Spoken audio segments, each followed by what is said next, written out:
ఇటుక మీద నిలబడి ఉన్న కృష్ణుడి గురించి మీకు తెలుసా? ఆయనే పాండురంగస్వామి.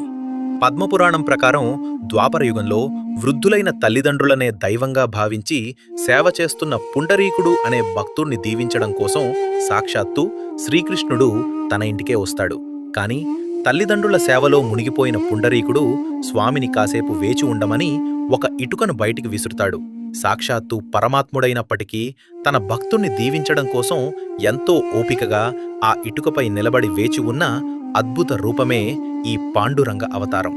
ఆ మహిమకు నిదర్శనంగా మన ఆంధ్రప్రదేశ్లోని మచిలీపట్నం దగ్గర చిలకలపూడిలో ఒక అద్భుత ఆలయం ఉంది. దీనిని కీరపండరీపురం అంటారు. సుమారు 100 సంవత్సరాల క్రితం భక్త నరసింహంగారు ఈ ఆలయాన్ని నిర్మించారు. కానీ ఇక్కడ విగ్రహం మాత్రం ఎవరూ చెక్కినది కాదు, స్వయంభూగా వెలసింది. లక్షలాది మంది భక్తులు వచ్చే ఈ క్షేత్రంలో అసలు హుండీనే ఉండదు. భక్త నరసింహంగారి వారసులే నేటికి ఈ ఆలయాన్ని చూసుకుంటున్నారు.